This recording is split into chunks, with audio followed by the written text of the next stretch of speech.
El canal del Congreso presenta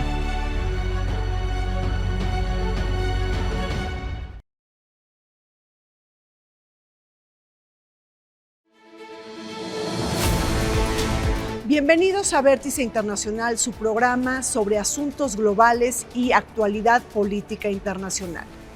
El día de hoy no pasamos por desapercibido un tema de gran importancia, las elecciones generales en India, que comenzarán del 19 de abril al 1 de junio y que se organizarán en 7 fases para este país monumental. Pero ¿cuáles son los grandes retos que enfrenta el primer ministro Narendra Modi para conseguir su tercer mandato consecutivo? ¿Cómo es que llega la oposición a estas elecciones generales? Les pido por favor que nos acompañen. Contamos con grandes especialistas en la materia.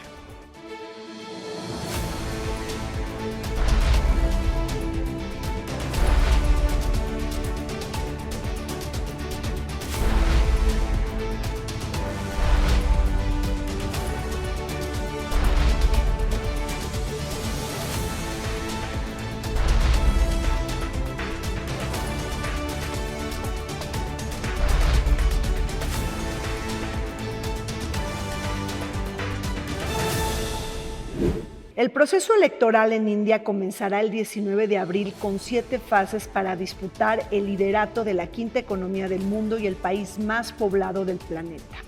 Será hasta el 4 de junio cuando conoceremos sus resultados, pese a que las encuestas advierten de una nueva victoria de Narendra Modi, el primer ministro de la India, que sigue siendo extremadamente popular y que busca seducir a 969 millones de votantes y adeptos de su partido en las elecciones legislativas, también en varios estados. Bajo la consigna de superar los 400 escaños, 67 más que en 2019, es que el Partido Popular se enfila a gobernar por los siguientes 5 años, a la democracia más grande del mundo. De conseguir la reelección consecutiva, será el tercer primer ministro con más años en el cargo. India, un país continente, está a punto de celebrar elecciones generales, la democracia más grande del mundo y la más poblada. Una elección en 7 fases que durará alrededor de 40 días o más. Pero está en juego el tercer mandato consecutivo de Narendra Modi, quien busca la reelección, el primer ministro que está en el poder desde el año 2014. Para hablar de este importante tema nos acompañan desde el Museo de las Constituciones de la UNAM la doctora María Cristina Rosas. Ella es profesora investigadora de la Facultad de Ciencias Políticas y Sociales de la UNAM. Cristina, siempre es un súper gusto tenerte en el programa. Gracias por la invitación, Reina, un placer. Nos acompaña José Manuel Baliñas, él es analista internacional y bueno, escribe también en el Universal. Bienvenido, José Manuel. Gracias por la invitación. Y está con nosotros el maestro Juan Arellanes, él es profesor de geopolítica de la Universidad Anáhuac, México. Bienvenido, Juan, un gusto tenerte en el programa. Muchas gracias por la invitación, un placer estar aquí. María Cristina, empezamos contigo. Se celebran elecciones en este país continente. ¿Qué está en juego en términos de geografía, de demografía, de las fases electorales? ¿Cómo podemos empezar a descifrar toda esta organización electoral?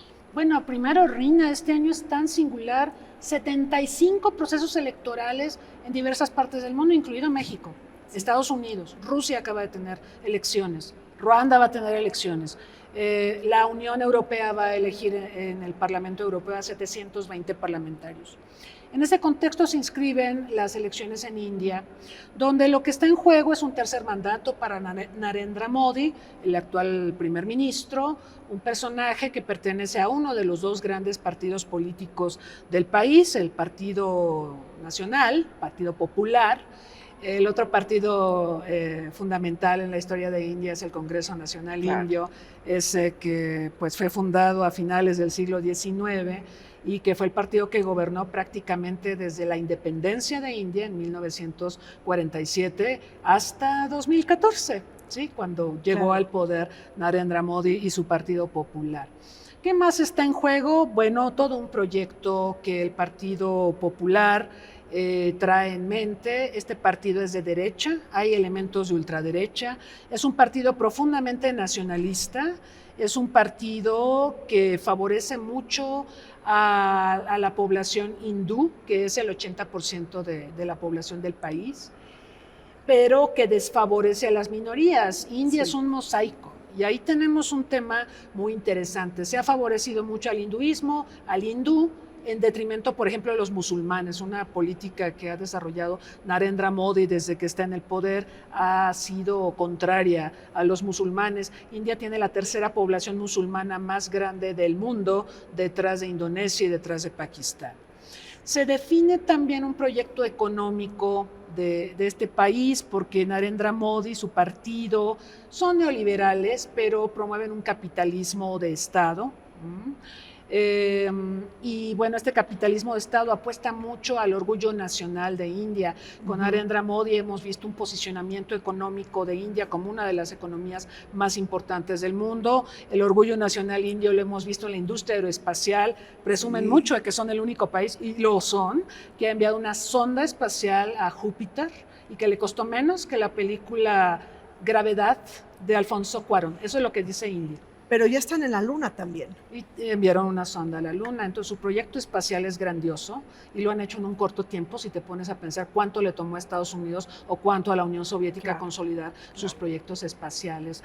Narendra Modi en política exterior ha sido muy astuto. Sabemos que lleva una relación con Rusia y que se ha beneficiado mucho de las sanciones contra Rusia en el contexto de la guerra Rusia-Ucrania, pero no ha roto con Occidente. Es muy hábil, juega ambas canchas, en ambas canchas. Y bueno, por supuesto hay muchos desafíos. La pugna entre India y China, sin embargo están en BRICS y tratan de llevar las cosas tranquilas. Y bueno, la influencia que India está también ganando en las relaciones internacionales. Bueno, pues la doctora María Cristina Rosas nos dibuja muy bien los retos de lo que está en juego en estas elecciones. José, ¿cómo está, tú estás viendo estas elecciones en este país tan grande que además ya es el país más poblado del mundo, ya superó a China, como un referéndum de los 10 años de Narendra Modi al frente del gobierno? Sí, definitivamente. Sería la primera vez que un primer ministro gana un tercer mandato consecutivo. Y no solo, yo creo que no solo es un referéndum de lo que es su proyecto, que como María Cristina comentaba, es un proyecto que tiene unas características muy propias y muy interesantes, pero también es un proyecto, un referéndum, un proyecto populista. Se habla incluso de que cuando llega Narendra Modi empieza esta oleada de populismo en todo el mundo, ¿no? Es el 2014, se va gestando, ¿no? Es el año también en que Erdogan en Turquía cambia, ¿no? Cambia de ser ese gran reformador que también fue en un principio Narendra Modi, ese reformador básicamente económico, ¿no? Que quiere modernizar a su país, y empieza a volverse más populista y más un nacionalismo también islamista en su caso. Y en este caso de Modi, pues un etnonacionalismo que tiene que ver con esta resurrección, resurrección del hinduismo, ¿no? Como una cuestión nacional, como una cuestión de orgullo, ¿no? De orgullo nacional, y que le ha dado tantos dividendos políticos. Y bueno, es efectivamente, va a ser muy difícil que pueda perder la elección, a pesar de que se han ido acercando la oposición al partido del poder, se ha ido acercando, pero este nacionalismo hindú es casi imbatible en India. Juan, ¿estás de acuerdo con esta posición que está haciendo José? Sobre todo también te lo pregunto porque traemos un Narendra Modi que tiene el índice más grande en términos de popularidad. ¿Qué nos dice eso también para la política global? Bueno, estoy completamente de acuerdo con los datos tan importantes y clarificadores que han dicho mis colegas. Me gustaría agregar un dato muy importante para el auditorio. India, además de haber superado a China como el país más poblado del mundo, recientemente superó al Reino Unido como la quinta mayor economía del mundo. Entonces, cuando hablamos de India, estamos hablando de un país continente de una escala gigantesca. En términos simplemente de población humana, pensar en llevar a elecciones a todos los rincones de la India es un desafío logístico inmenso que requerirá semanas de logística, de más de 1 millón de funcionarios, más de 1 millón de casillas. Estamos hablando de más de 7 millones de funcionarios. Es un desafío tremendo. Es de una escala que para el tipo de elecciones al que estamos habituados en México no tiene nada que ver.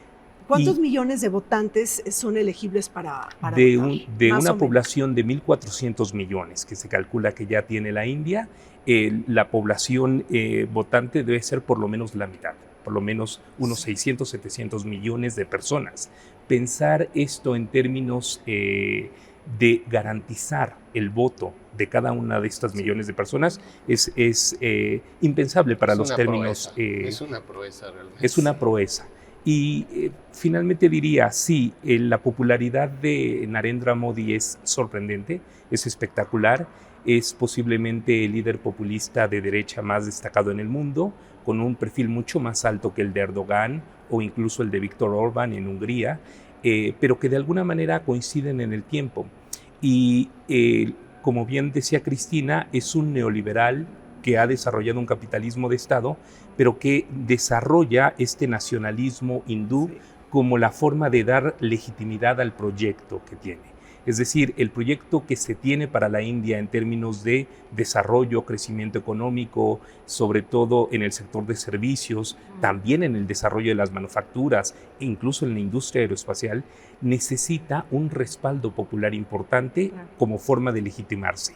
Lamentablemente la ruta que eligió Modi fue la del nacionalismo por su propia trayectoria personal, además de su militancia en el Partido Popular. Él ha militado desde joven, desde adolescente, en, digamos, el movimiento social que respalda al Partido Popular, que es la Unión Nacional de Voluntarios, y es una asociación de derecha nacionalista en la India. Y esto implica desarrollar políticas represivas contra los musulmanes, pero no lo olvidemos, también contra los cristianos. En Kerala y en el sur de la India hay una importante proporción de cristianos y de otras identidades religiosas que digamos que son los daños colaterales de esta política populista de Modi. Entonces, podríamos decir que en India la democracia más grande del mundo está en peligro, la democracia, sobre todo por este culto a la personalidad, esta política identitaria que de alguna manera está excluyendo a las minorías, y además traemos todo un crisol de religiones y de riqueza lingüística, es decir, está siendo amenazada la democracia desde su interior, María Cristina.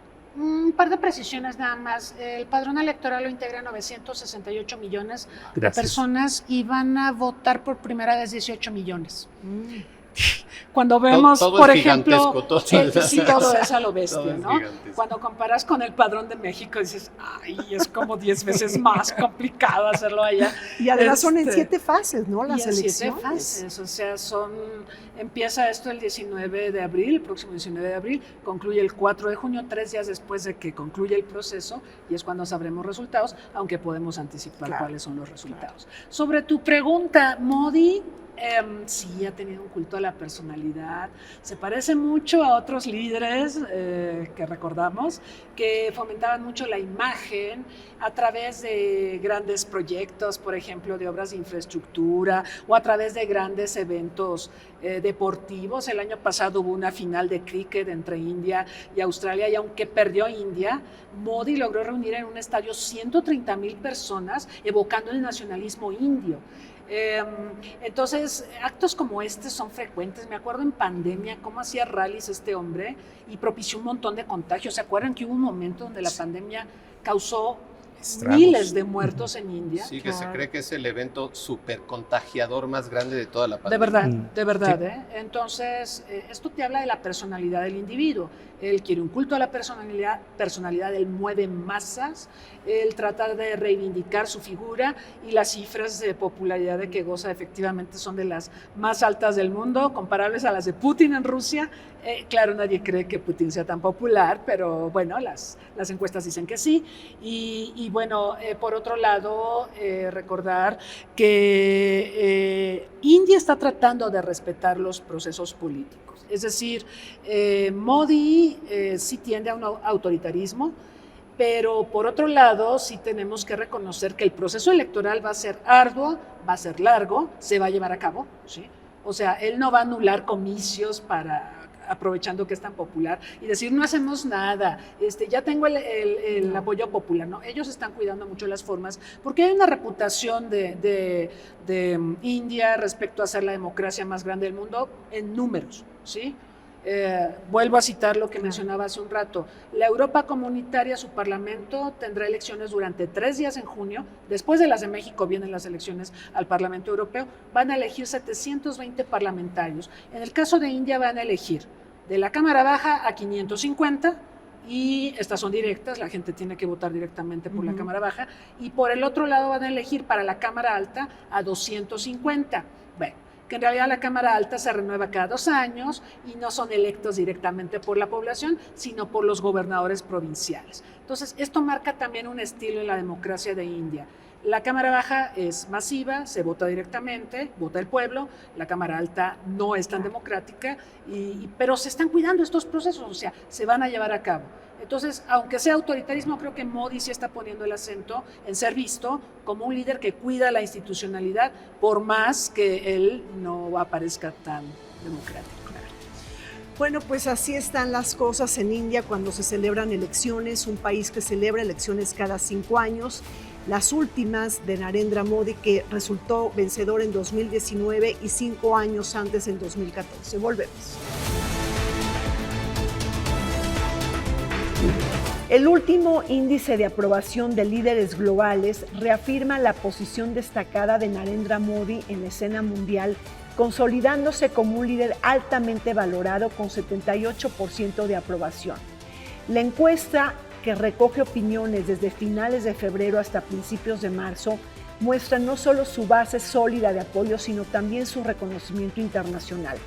Tras Modi, el presidente de México, Andrés Manuel López Obrador, y el presidente argentino, Javier Milei, se colocan en términos de aprobación. Todo ello sugiere que el Partido Popular en la India será posiblemente el más beneficiado con las elecciones en 2024.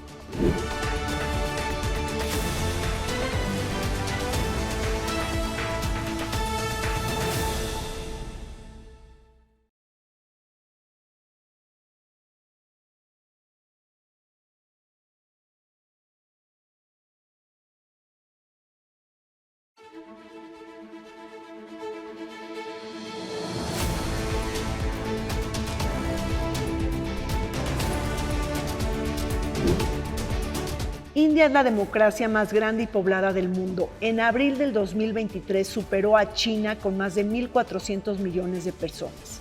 Bajo este contexto, Narendra Modi persigue su tercer mandato consecutivo a propósito de conseguir la mayoría de asientos de Lok Sabha, la Cámara de Diputados, en donde se disputan 543 asientos. Bajo una coalición inclusiva de 28 partidos, la oposición busca derrotar al Partido Popular Indio y a su política nacionalista inspirada en el encogimiento del pluralismo minoritario y la libertad de culto. Con cartas credenciales técnicas y éxitos económicos, Narendra Modi deja huella motorizando a una de las economías de más rápido crecimiento del mundo. Su aspiración es que se logre alcanzar un nivel de ingresos elevado para el 2047.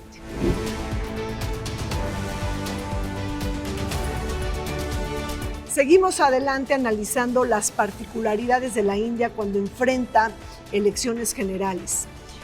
José, India tiene muchos partidos políticos, los hay nacionales, regionales, estatales, pero ¿cuáles son las fuerzas políticas que de alguna manera se manifiestan en esta elección?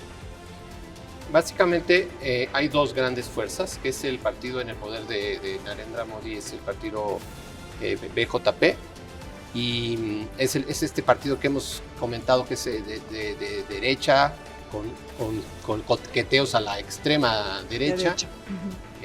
Y se enfrenta al partido del Congreso, que es el partido histórico de India, es el partido de Gandhi, del Mahatma, es el partido de Nehru, es el partido del Congreso que logró la independencia y que hizo una India que estamos echando un poco de menos mucho, porque hizo construyó una India secular, a pesar de provenir del mismo Gandhi, que tenía una religiosidad a toda prueba. Él propugnó por una India secular para que todas las confesiones pudieran tener cabida en ese nuevo país. Y lo que está pasando ahora con este giro hacia la derecha y con este giro hacia el populismo de Narendra Modi es dejar atrás un poco toda esa herencia tan importante de un secularismo, de una tolerancia, de unas reglas y de unas leyes que tienen que ver con el liberalismo. Y bueno, esto es un poco lo que está en juego. Hace rato comentabas, ¿no? Esto ¿qué es lo que está en juego? Y bueno, el partido de Congreso, la verdad, se ha desdibujado muchísimo, porque en este Parlamento, en números gruesos, tiene 350 más o menos escaños el partido en el poder. Y este partido tan importante, tan histórico, tan egregio, que es el partido del Congreso, solo tiene alrededor de 52. Entonces se ha desdibujado mucho. Y no solo eso, sino que Modi y la gente que lo apoya, que buscan este nacionalismo hindú, un poco en contra de los musulmanes, ¿no? Hay 150 millones de musulmanes en la India. Lo que buscan es desdibujar también un poco estas instituciones, ¿no? Por ejemplo, la Suprema Corte,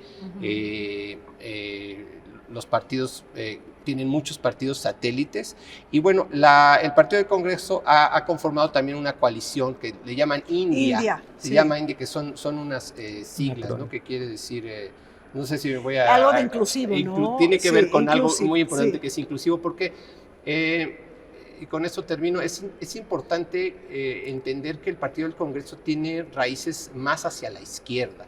Y entonces esta inclusión, esta tolerancia, esta búsqueda, por ejemplo, de la igualdad de género, esta búsqueda de la justicia social que no tiene el Bharatiya Janata de Modi, son los que están impulsando. Y tienen alrededor de 40, un poco más de 40 partidos también. Entonces son dos grandes coaliciones que se enfrentan, ¿no? Y como comentaba hace un momento, tiene aproximadamente Modi un 82% 42% de preferencias, y el Partido del Congreso 38% más o menos. ¿Cómo sigues viendo a Rahul Gandhi, el líder del Partido del Congreso, Juan? Bueno, pues pese a haber sido tan fundamental en la construcción de la India democrática, pues el Partido del Congreso ha sufrido un proceso de degradación que posiblemente también tenga que ver con estas herencias familiares. Finalmente, Rahul Gandhi es nieto de la ex primer ministra los Indira apellidos Gandhi, ayudan, pero también condenan, ¿no? Y bisnieto de Nehru. Totalmente. Claro. Y también confunden un poco, porque no hay nada más esta acotación con Gandhi, con el Mahatma, no hay una consanguinidad. No, el esposo de Indira Gandhi también era de apellido Gandhi, y de ahí viene el apellido de Rahul, actual candidato y opositor a Modi. El Partido del Congreso, y esto creo que es algo que debemos entender, es un partido que quizás más que de izquierda, podríamos situarlo de centro izquierda, es un partido nacionalista, pero es un partido nacionalista no en el sentido que ahora hablamos del Partido Popular de Modi, sino un partido nacionalista de la era de Bandung, de la era de, pues Nehru fue uno de los grandes líderes que impulsaron la conferencia de Bandung, de estos tiempos en que el tercer mundo era algo que causaba orgullo, ¿no? Que realmente tenía significado el pertenecer al bloque de los no alineados, que a pesar de la cercanía de la India a la Unión Soviética, la India nunca claudicó en su propio proyecto nacional. Entonces, a mí me parece lamentable la deriva que ha tenido el Partido del Congreso, no solamente por su papel histórico en la construcción de la democracia de la India, sino porque justamente en este momento en que se presenta un desafío tan grande para la democracia de la India en la forma del Partido Popular, el Partido del Congreso pareciera no estar a la altura de este desafío. Cierto que es capaz de crear alianzas, cierto que se va a presentar en coalición con muchos otros partidos. Son partidos, digámoslo, muy minoritarios. En la India todo es gigantesco, hay cientos y cientos de partidos políticos locales, solamente hay 6 partidos políticos nacionales, porque para ser considerado un partido político nacional ese partido tiene que tener presencia por lo menos en 4 de los 29 estados que conforman la división política de la India. En ese sentido, me parece que hay una ausencia histórica de una oposición sólida que le va a hacer mucha falta a la India. Quizás sean los jóvenes y las mujeres a quienes les corresponda reconstruir la democracia en la India. Yo no lo daría todo por perdido. Finalmente hay instituciones que perduran. Finalmente la India es demasiado compleja como para aceptar una hegemonía nacionalista hindú. Sin embargo, en este momento todo parece indicar que se va a reafirmar de forma contundente el poder del Partido Popular. Yo creo que la gran pregunta es, ¿cómo es posible que este nacionalismo hindú, siendo tan excluyente de las minorías, y que India siempre ha sido un país pluriétnico, ¿por qué tienen rentabilidad electoral? Es decir, ¿qué hace Narendra Modi para acreditar rentabilidad electoral y para seguir siendo el primer ministro más popular del mundo si tiene un proyecto excluyente, María Cristina? Pues mira, yo creo que hay que mirar a la historia. El partido del Congreso Nacional Indio tiene una filosofía incluyente, es de tipo socialdemócrata, busca la equidad, fomentar la participación de todos, pero 2 primeros ministros fueron asesinados por minorías étnicas, la señora Indira y el señor Rajiv, ¿no? Sí. La violencia étnica ha sido una constante en India y eso lo ha explotado políticamente Narendra Modi, ¿no? Entonces él le habla a la mayoría que profesa el hinduismo, que es el 80% de la población, y con eso le ha bastado para poder gobernar y tener consensos. El problema es que él gana dividiendo. Esta es una estrategia del populismo, ¿no? Sí. Ganar dividiendo y polarizando. ¿Cuánto le va a durar? Bueno, le va a funcionar en esta elección, por lo menos, y lo veremos otros 5 años en el poder, es lo que podemos anticipar en este proceso electoral. Y bueno, India se vende como la democracia más grande del mundo, pero todo el tiempo que gobernó el Congreso Nacional Indio, desde la independencia para acá, sí tenemos que decir que básicamente ha gobernado una familia. ¿Sí? Nehru, su hija Indira, su hijo Rajiv, ahora Raúl, ¿no? Que es candidato, y Sonia Gandhi, que es de origen italiano. Esto generó mucha polémica, y ella es la lideresa del Congreso Nacional Indio, ¿no?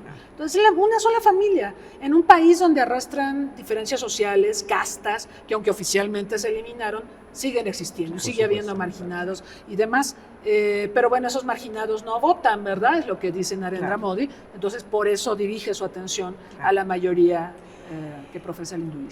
José, aquí hay algo importante, el norte y el sur de la India son muy distintos y también está en juego esta parte de la unidad nacional, que es también a lo que apela Narendra Modi, o buscará dividirlos, o sea, aquí son diferentes los niveles de desarrollo, de conformación, ¿no?, del crecimiento económico. Sí, definitivamente, como hemos dicho, es gigantesco este país es gigantesco, hay muchísimas religiones, muchísimas etnias, muchísimas diferentes clases sociales y castas, ¿no? Por ejemplo, ¿no? Este sistema de castas que viene desde los tiempos más antiguos y que, pues, ¿cómo es posible? Es insostenible en el mundo actual y sin embargo todavía existe, no en la Constitución porque están prohibidas las castas, pero en la vida real sí existe esto y sí existe socialmente esta división, ¿no? Con los adivasis o con la gente que son los intocables. ¿Cómo es posible que hablemos de este lenguaje en pleno siglo XXI y sin embargo todavía existe a nivel social, no a nivel de las leyes? Y un poco lo que explica este gran popularidad que tiene, que efectivamente al parecer sí es verdad que es el más popular de todo el mundo, pues es muy fácil, porque los populistas son por esencia populares. Su misma palabra lo dice, populista es popular. ¿Por qué? Porque le va a dar a las masas, le va a dar a la gente lo que están pidiendo, y a veces no es lo mejor, porque los populistas también asusan a las emociones, ¿no? A la ira, al odio, a la división. Ellos son los que nos están quitando a nosotros, ¿no? Ellos son los que, ¿no? O al miedo, ¿no? Al miedo al diferente, al miedo, por ejemplo, en India actualmente, pues el miedo a los musulmanes, ¿no? Entonces, estas mentiras se han estado estableciendo, ya llevan 10 años de establecerse en el país, de que los musulmanes son los culpables de todo, los musulmanes son los que van a venir por nuestras personas, por nuestras hijas, por nuestras mujeres. Son una cosa de mentiras, y en India ha habido una gran campaña a través de WhatsApp, que es impresionante, que es totalmente masiva como todo en India, con grupos de WhatsApp hasta de 50, 80 millones de personas en las que se acusa, en este barrio los musulmanes están robando niñas, ¿no? Y entonces se crea ese sentimiento tan tóxico, tan nocivo. Sí, claro. Y este movimiento hindutva, se llama el movimiento del nacionalismo indio, son violentos porque hay supuestos activistas que más bien son pandillas, ¿no? Que salen a buscar a ver quién está comiendo ganado vacuno, porque esto está... ¿no? Sí, claro. Pero llega a haber asesinatos, o a veces a parejas interreligiosas de una musulmana o al revés, ¿no? Con un indio, y los atacan violentamente. Entonces, detrás de toda esta faceta de democracia, que ciertamente, como decía María Cristina, efectivamente hay un respeto por la organización democrática, pero no nos olvidemos detrás todo lo que hay, ¿no? Sí. Y una última cosa que actualmente a los populistas o a las autocracias se les denomina autocracias electorales. O sea, pueden ser electorales, efectivamente electorales, y llegar por las urnas, pero detrás hay un autócrata. Claro. Juan, la conflictiva de Cachemira, ahora que estamos hablando de esta política identitaria que tiene mayoría musulmana, es una disputa no resuelta, y entra aquí también todo el tema de Pakistán. Y digo, considerando que eres un especialista en geopolítica, ¿cómo juega esto en la elección? ¿O qué ha hecho Narendra Modi frente a la problemática de Cachemira? Yo identificaría lo que ha hecho en términos de política interior y en términos de política exterior. Por un lado, hay una realidad lamentable, y es que si nosotros vemos información a detalle, han incrementado ataques terroristas musulmanes dentro del territorio indio, principalmente en la región de mayoría de población musulmana, que es justamente en donde la actividad de esta policía cultural del Partido Popular y del movimiento hindutva es donde ha llevado a cabo no solamente este tipo de ataques tipo pandillas, sino incluso abiertamente algunos pogromos, lo cual es sumamente lamentable. Estamos en el siglo XXI y los ataques indiscriminados contra la población musulmana han sido brutales. Por otro lado, no podemos obviar que desde hace bastante tiempo pues hay una relación muy estrecha entre esto que se ha dado en llamar el Estado Profundo de Pakistán con los movimientos radicales islámicos. No olvidemos un brutal atentado terrorista que hubo contra el Parlamento en la India, y bueno, este tipo de cosas, si se manejan discursivamente, se puede crear un relato perfectamente creíble. O sea, le están haciendo el gran favor a Narendra Modi, ¿no? O sea, los actos terroristas. De que hay un riesgo musulmán, ¿no? Las relaciones entre Pakistán y la India nunca han sido sencillas, por supuesto, han estado en guerra, y hay quien dice que es el conflicto que tiene el mayor riesgo de una guerra nuclear, porque ambos tienen armas nucleares. No, por supuesto, el conflicto en este momento está en un nivel bastante moderado en comparación con otros momentos históricos, y sin embargo la situación en la frontera, especialmente en Cachemira, sigue siendo sumamente tensa, y no hay forma de que se reduzca esa tensión, a no ser que se llegue a un acuerdo, que es realmente complicado, porque históricamente la población musulmana ha sido pues de una fuerte presencia en todo el subcontinente indio, no únicamente en la región del Valle del Indo o en la región de la desembocadura del Brahmaputra, donde está Bangladesh, que no olvidemos era parte de Pakistán, era un solo estado, sino incluso hay muchos sitios históricos en el centro y sur de la India que son históricamente musulmanes. Me parece que es un completo error asumir que se puede borrar lo musulmán de la historia de la India. Lo musulmán es parte integral de la historia de la India, y lo acertado del Partido del Congreso fue asumir esta neutralidad, esta cierta laicidad en la política de la India, que ahora posiblemente Narendra Modi lo esté aprovechando en términos de popularidad, pero puede estar creando una situación explosiva para el futuro. Bueno, pues seguimos adelante con este programa, recapitulando sobre pues, las elecciones generales en la India. Muy interesante lo que nos han dicho nuestros expertos. Hacemos un corte, regreso. En julio del 2023, los adversarios políticos de Narendra Modi anunciaron la creación de una nueva coalición llamada India, con el objetivo de impedir que Modi obtenga un tercer mandato consecutivo. Con el acrónimo de Alianza Inclusiva Nacional de Desarrollo de la India, se conformó una alianza opositora de más de 2 docenas de partidos, siendo líder el Partido del Congreso, que en su momento fue la fuerza dominante de la política india. Según la figura prominente del Partido del Congreso Nacional, Rahul Gandhi, la contienda electoral se presenta como un enfrentamiento entre Narendra Modi y la Alianza India.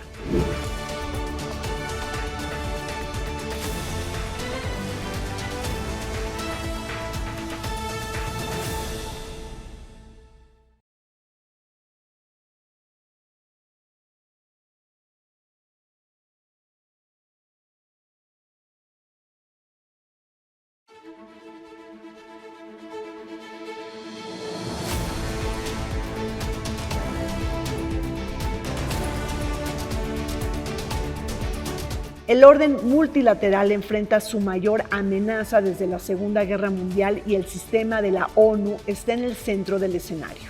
La guerra en Ucrania, la conflagración entre Israel y Hamás y la nueva rivalidad entre Estados Unidos y China, junto con los impactos del mundo post-COVID, nos llevan a un panorama geopolítico volcánico. En este escenario mundial, la India reclama un reforzamiento del sistema multilateral, un asiento permanente en el Consejo de Seguridad de la ONU, junto con Japón, Alemania y Brasil, la revitalización del sur global y el afianzamiento de sus relaciones con África, sorteando la rivalidad sino-estadounidense. Asimismo, no olvidemos que Narendra Modi abriga el interés particular de posicionar a la India como un país líder en el espacio.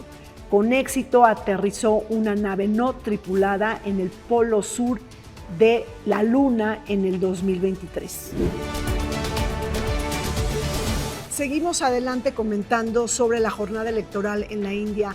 José, a esta una especie de resurgimiento nacional le acompañan ambiciones globales muy interesantes de parte de Narendra Modi, el primer ministro. ¿Cómo se combinan estas dos flechas, por así decirlo, la política interna con la política internacional, y cómo abonan al proyecto político de Narendra Modi? Sí, totalmente. Está en un momento India de gran ascenso, ¿no? Y lo está aprovechando muy bien Narendra Modi. Yo creo que lo está haciendo bien en ese sentido. Y India, bueno, ya mencionaban también que el movimiento de los no alineados, que viene desde la Guerra Fría, el epicentro fue ahí en India, ¿no? Entonces, actualmente están teniendo esta misma, yo considero que inteligente desde su punto de vista, esta misma política de no alinearse, ahora que vino esta invasión de Le llaman Rusia. El sur global. Sí, sí, exactamente, pero ahora que vino la invasión de Rusia a Ucrania, India se cuidó de no condenar la invasión, lo cual considero totalmente un error, ¿no? Debió de haberla condenado y sin embargo prácticamente para sus fines prácticos les funciona porque están teniendo petróleo barato de parte de Rusia y se están ahorrando... Que revenden caro. Exactamente, y se están ahorrando mínimo, en un año se ahorraron $5,000 millones con ese petróleo y eso lo están. Y por otro lado están en medio de los dos grandes bloques actualmente, que es el eje Rusia-China por un lado, ¿no? Sin enemistarse con ellos, porque tienen una dependencia a nivel armamentístico con Rusia, hay que decir también. Y China y India tienen frontera también. China e India tienen fronteras. Y siempre tienen India y tensiones. China siempre han tenido problemas también. Entonces están en este punto. Y también con Estados Unidos. India está haciendo, y no solo con Estados Unidos, con todo el mundo, porque también es un primer ministro, viajero, ¿no? Modi está en Europa, en Australia, en muchos países. Específicamente con Estados Unidos es muy importante esta relación que está coqueteando Estados Unidos a la India para que no se pase en este otro bloque en medio de una reconfiguración geopolítica que está quitándole este gran poder económico hegemónico que tenía y político que tenía Estados Unidos y Occidente en general, ¿no? Entonces India está en medio de todo esto y está aprovechando lo bueno de ambas cosas y lo está haciendo para Sí. sus fines, yo creo que de una manera inteligente. A tal grado es importante que lo que estamos comentando, que quisiera exprimir sus comentarios con tres grandes especialistas en materia geopolítica. María Cristina, ¿se habla de Asia-Pacífico o de la era Indo-Pacífico? Es decir, ojo con esto, ¿qué significa y cómo podemos insertar lo que dice José? Bueno, India está tratando de abrirse espacios en el mundo como un país dominante. Los frenos a esto podrían ser Estados Unidos, que de todas maneras es un país en declive, pero con Estados Unidos ha tejido alianzas, por ejemplo, el acuerdo de cooperación nuclear que se negoció hace algunos años y que le permite a India acceder a tecnologías occidentales, a tecnologías de Estados Unidos. Fue un tratado muy polémico porque esto le permite a Estados Unidos vigilar el programa nuclear indio y fue un escándalo en el Parlamento indio cuando finalmente se ratificó este tratado. Pero digamos, hay una alianza Estados Unidos-India, porque India puede ser un muro de contención a lo musulmán, cuando Estados Unidos considera a los musulmanes amenaza a su seguridad nacional. Claro. Por el otro lado tenemos esta rivalidad India-China, que es ancestral. En 1962 estalló una guerra entre ambos países, guerra que ganó China. Se peleó a 4.000 metros sobre el nivel del mar, esta guerra en el Himalaya. Sí. La ganó China. Para India fue una humillación tremenda. Y bueno, pues a continuación India va a buscar el secreto nuclear. Lo buscó por Pakistán, por la rivalidad que tiene, pero más porque China se convirtió en potencia nuclear en el 64. En el 74 es cuando India nace como potencia nuclear, fue en respuesta a China, claro. Sí o sí. Siguen teniendo problemas fronterizos, pero son BRICS, o sea, son países BRICS y son dos ejes de los BRICS, ¿no? Que tienen competencia, compiten en diversas regiones del mundo. Yo veo una competencia feroz a nivel BRICS entre China, India en África. Hay una presencia tremenda de India en África con proyectos de inversión. En Sudáfrica hay un porcentaje muy importante de la población que es de origen indio. Gandhi hizo sus prácticas como abogado en Sudáfrica, por ejemplo, ¿no? Y ahí le surgió el sentimiento de buscar la equidad, porque veía en Sudáfrica una sociedad muy desigual y demás. O sea, son vínculos ancestrales de Pero India además en el G20 unifican, es decir, hacen miembro a la Unión Africana. El año pasado que tuvo India, presidió los trabajos, integran a la Unión Africana, entonces traen una mirada geopolítica dirigida. Es una deuda que tenían, yo creo, totalmente con un continente que ha sido un poco dejado de lado. Sí, con Rusia hay que recordar que en la Guerra Fría fue un aliado fundamental Rusia de India, precisamente porque Rusia contrapesaba a China. O sea, la alianza la alianza India-Rusia era un contrapeso a China. Y esa relación ha continuado al día de hoy. De hecho, las relaciones son excelentes entre Rusia e India en este momento. Juan, está todo, bueno, pues lo que nos están diciendo aquí es que, en pocas palabras, India va a vender caro su amor en esta rivalidad geopolítica entre China y Estados Unidos. ¿Estás de acuerdo? Sí, me encanta la metáfora. India es una potencia bastante curiosa en el mundo. Es una potencia que el mundo asumía que no tenía iniciativa propia, ¿no? Que era más bien reactiva. Y de hecho, como bien lo narró María Cristina, Estados Unidos ha utilizado muy frecuente a la India, no solamente para contener a los musulmanes y a Pakistán, sino también pensó durante mucho tiempo en la India para hacer un contrapeso a China. Es decir, a final de cuentas, Estados Unidos, en caso de un conflicto potencial con China, seguiría pensando en la India como aliado. Es decir, hay que hablar en términos realistas. Y ahí está el cuadrilátero, todo el diálogo del Quad. Exactamente. Y por otro lado, esta relación especial que tiene Rusia con India, es bastante fundamental. En este momento ha sido claramente fundamental para Rusia, porque ha sido la ruta a través de la cual Rusia ha podido colocar su petróleo a pesar de las sanciones, y la India, que es un consumidor masivo de energía, no solamente por su enorme población, sino por su crecimiento económico, pues se ha beneficiado enormemente de un petróleo ruso a buen precio. Ha desarrollado una gran cantidad de refinerías y de repente, a pesar de su elevada demanda, se convirtió en un exportador de derivados del petróleo, y Estados Unidos y la Unión Europea estaban sedientos de estos derivados del petróleo que la India pudo colocar. Creo que ahora está cambiando una situación muy importante. La India va a ser cada vez menos una potencia reactiva y va a tener cada vez más iniciativa. Es decir, en términos de Brzezinski, la India va a ser cada vez más un jugador geoestratégico. Lo que está haciendo en África es bastante claro: asegurarse el abastecimiento de recursos naturales, de diversos minerales, también de carbón. No hay que olvidar que la mitad de la economía de India funciona con carbón, y aunque tiene sus propias reservas, van a ser insuficientes a largo plazo. Y finalmente también va a tener que encontrar algún acuerdo con Australia, que finalmente tiene una importante reserva de carbón. India tiene una relación muy fuerte con los países del Golfo, especialmente con Emiratos Árabes Unidos.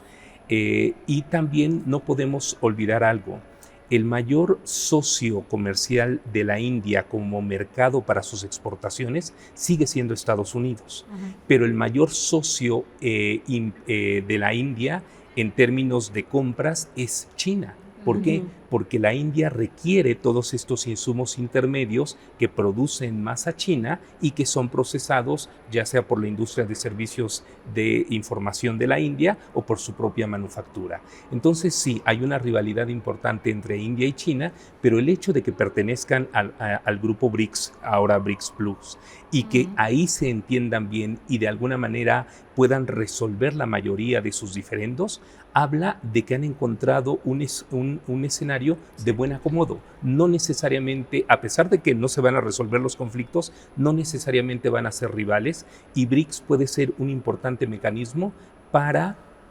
decirlo en términos muy crudos, repartirse mercados africanos. Un tema que me gustaría puntualizar ahorita que estaba hablando Juan de los temas económicos.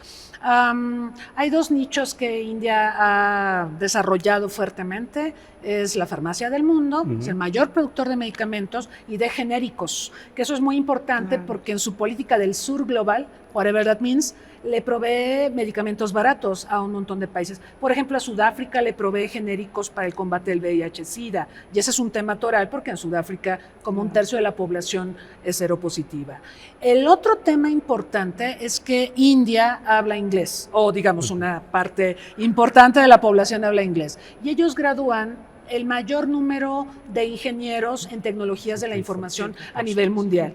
Entonces, hablan inglés y producen software, y muchísimos de ellos trabajan en Silicon Valley, en la costa occidental de Estados Unidos. Entonces, están posicionándose para tener una posición proactiva en la economía internacional, independientemente de la relación con China o con Estados Unidos. Ellos ya tienen su nicho muy desarrollado. Programas emblemáticos, sí, en la parte económica. Y otra cosa muy interesante en esto de la parte económica es el ascenso de India viene aparejado ahorita con el descenso de China.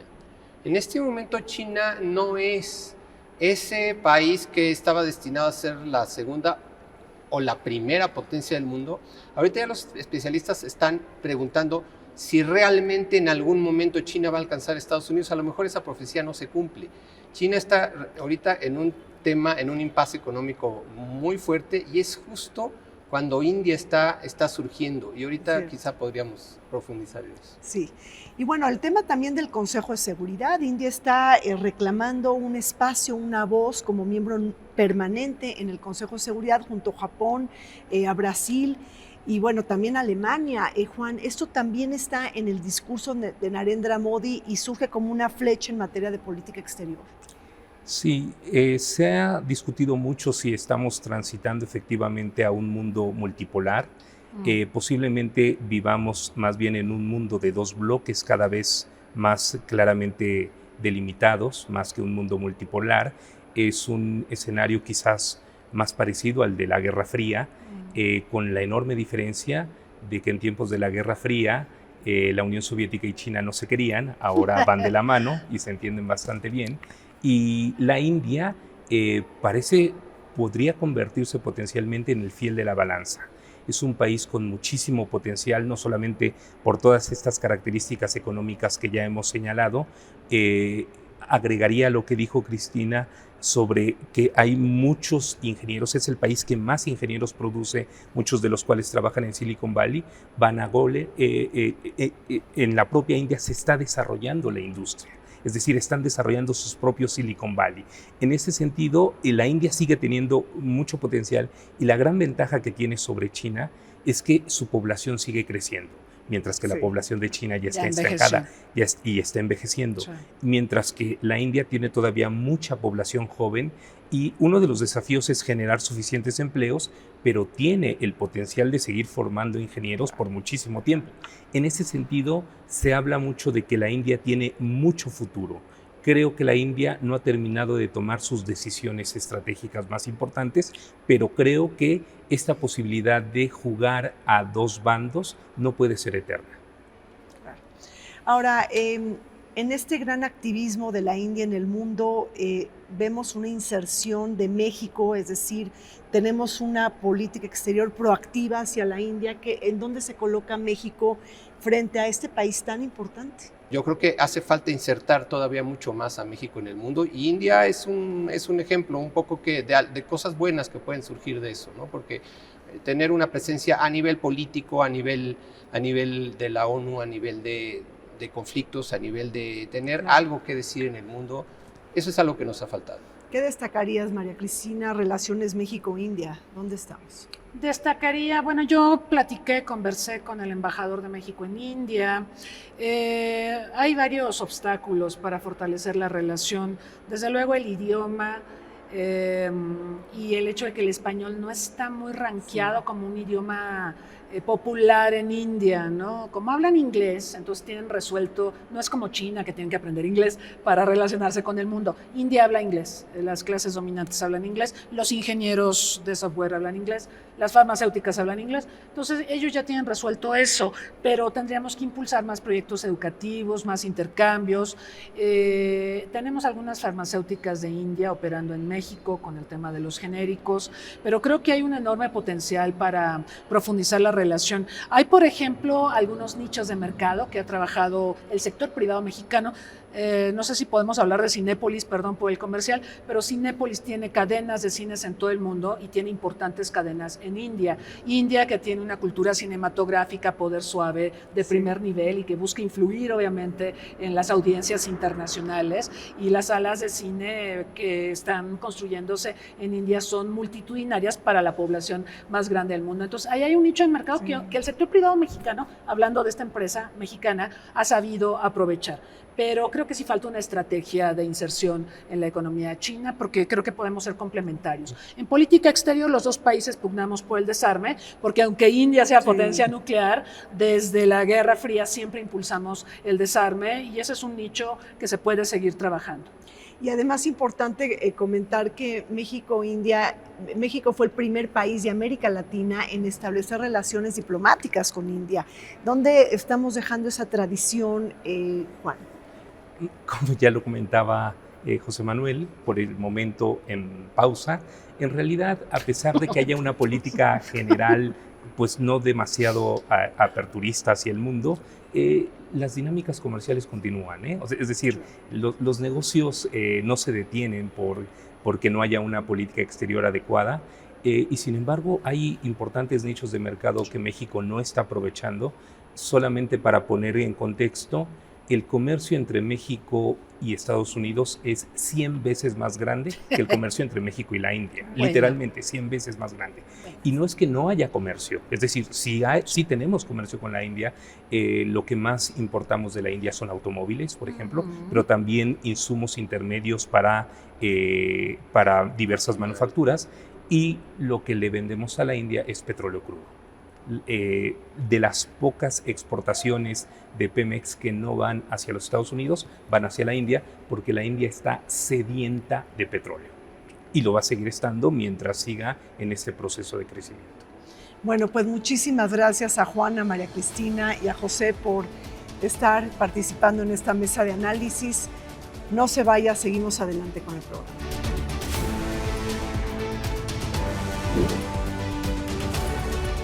India, con su robusta economía posicionada como la quinta a nivel mundial y tercera en Asia, se presenta en las elecciones como un gigante en ascenso.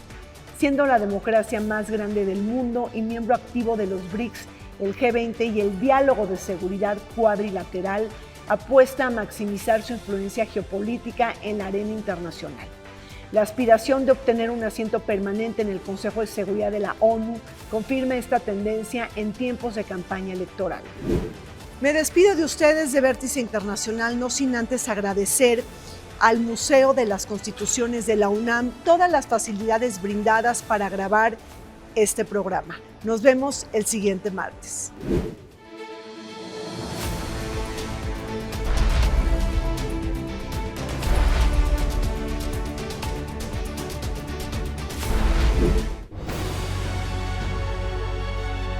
El canal del Congreso presentó